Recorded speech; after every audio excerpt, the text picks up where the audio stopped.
Welcome back to Pitso on SABC Lehae. To discuss around voter registration, let's welcome James Apane from the Independent Electoral Commission to enlighten fellow South Africans on the importance of registering to vote as well as participating in voting. Mr. Apane, thank you so much and welcome to the show Pitso on SABC Lehae this morning. Good morning and thank you very much for the opportunity. Let's start here by discussing the importance of voting in a democratic government. What is the importance of citizens to vote? We seem to have a technical problem because I cannot hear you. Even the guy who was bringing me on board, I struggled to hear him. He said we will probably be clear once we go on live, but I really cannot hear you. All right, let's try that again. I believe our team is working with fixing the sound. Let me just go back to the question that I asked. Hopefully you're going to hear me this time. When we look at voting, what is the importance of voting in a democratic state? Well, it is important for everyone to note that it is a right that most of people died for. That's the first thing. And secondly, it actually legitimizes a particular government. So it reflects the choices. That's why it's about voting, meaning people choose whom they want to become their leaders and be able to take care of the affairs of the country. All right, we are aware that it's voter registration weekend, this coming weekend. How are the preparations going? The preparations are very advanced, and I must say, we do have a dashboard here. We are monitoring all the activities, and the last activities obviously is just to be able to make sure we've got keys to these venues that are going to use for the voter registration weekend. But in terms of logistics, everything has been delivered. All our staff have been, our staff have been trained, and I just need to indicate that the majority of the people that are going to be working at these voting stations are young adults under the age of 85, and many of them are actually females. They're all ready, trained, and waiting to service all South Africans that will come to our voting stations on the 3rd and 4th of February. So when we look at the numbers, 27 million voters registered, what does this mean? Does it mean that South Africans really want their voices to be heard in these upcoming elections? Yes, certainly. It does mean that. But let's just remember that the figure that we've just mentioned is actually people that have always been on the voters' roll. We've added, obviously. But what also excites us is that new registrations are coming on board. And amongst those new registrations is once again young adults, people under the age of 39 or 40, meaning 39, are actually very interested in this election. So we are hoping that the 27 million will be once again exceeded in terms of the voter registration weekend that is coming up. We hope to get even bigger numbers come the registration weekend. So what strategies do you use to encourage mostly young people to register to vote, as we know that most of them don't have interest in voting? They just don't want to take part in voting because some of them have given up in the governance of this country.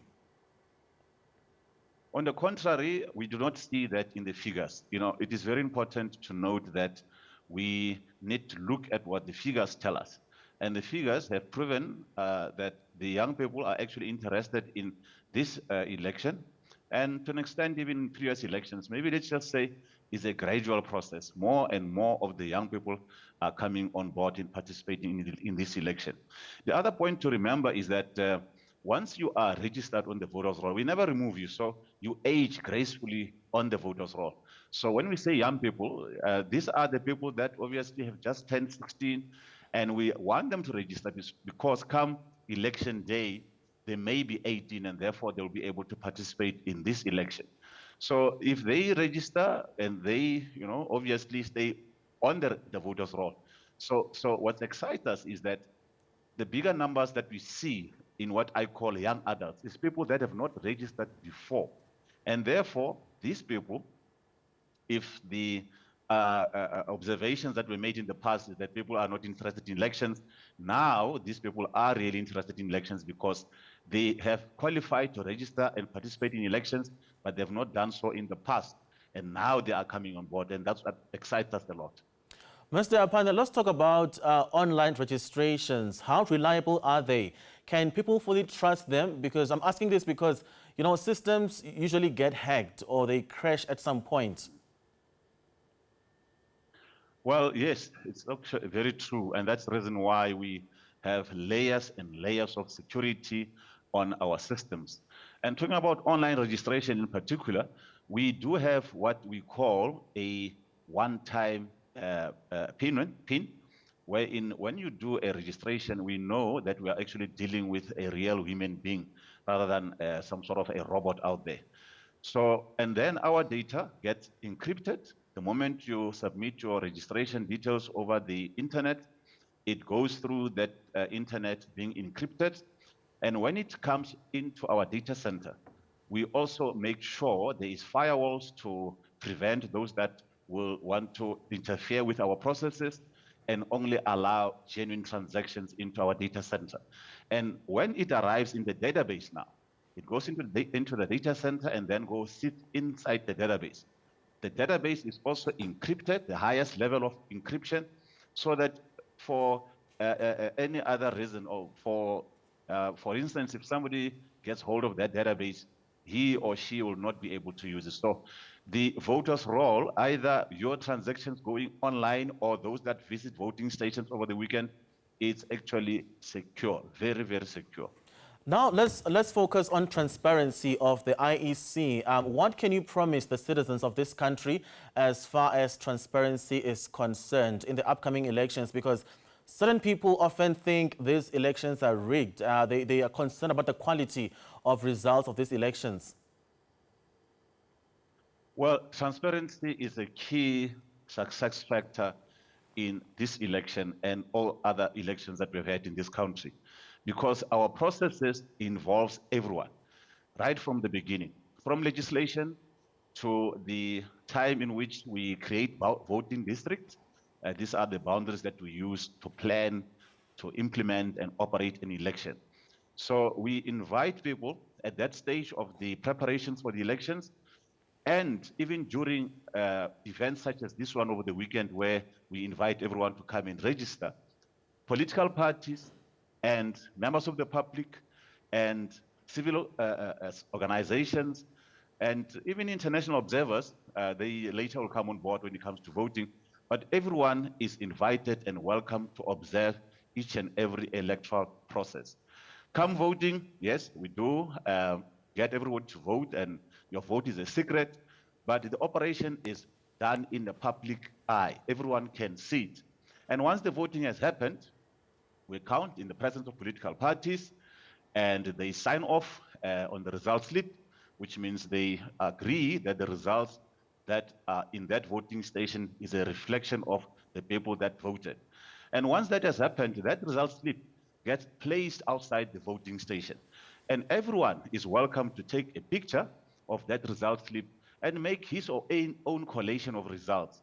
And then our result slips are taken to a capturing site, and people are welcome to also observe. But because the capturing site is not a very big site, we usually, only have our officials working there. But if there's a concern, I think the commission will really not have issues in terms of not interfering with the processes of the IEC. But if people want to satisfy themselves that, well, we want to see how capturing happens, that can still be made possible, I think.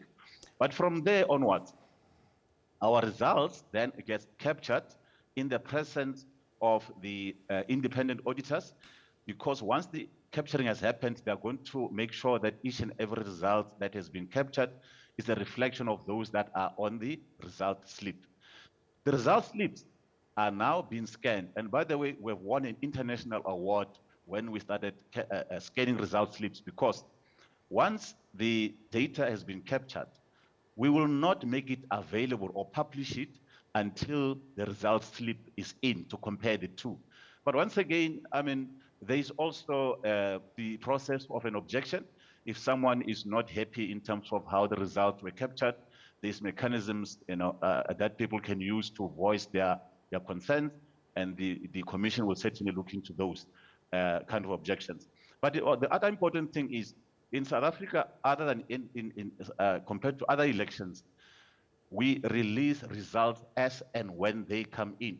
So we do not keep results up until the end.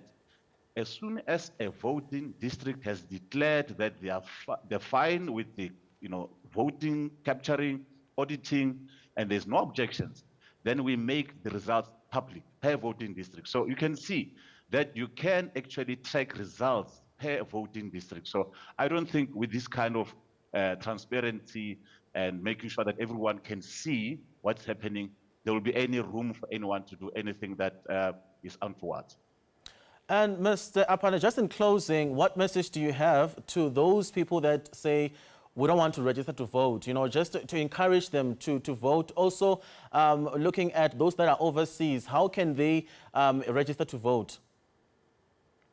Well, to those that are doubtful, I'm going to say, guys, you are about to miss out, because we are going to have the biggest party in the country since 1994. And now we are calling upon you, we are inviting you actually. We say, come celebrate with us, because this invitation is not open-ended, South Africans. By the time the president announces or proclaims later on, we hope he's going to announce very soon, but by the time he proclaims, you will not be able to, even if you register online, which is continuous, you can do it all the time, but once the election has been proclaimed, this particular election, your name will not appear on the voters' roll for this election. So, like I've advised before, if you are in doubt, just register now, so that come election, you have the opportunity to vote. And the other thing that we need to note is the fact that, say you are currently working here in Gauteng, and therefore later on, you do not know where you will be come election day. You can re-register. In other words, you can move your details from the Gauteng voters roll to a KwaZulu-Natal voters roll, which means you will be able to at least always have an opportunity to vote, rather than the person who is in doubt and does not register. Because come proclamation, then it means you won't be able to join us in this big celebration this year. All right, thank you so much, Mr. James Apane. Enjoy the rest of your day. Thank you very much, and thanks for the opportunity. Let's go there and register. All right, sir. All right, that was James Apane from the Independent Electoral Commission, urging all South Africans to exercise their right by registering to vote. And you may remember that this weekend is the last or final voter registration weekend. So the IEC is calling all of us to go register in order to make sure that our voices are heard.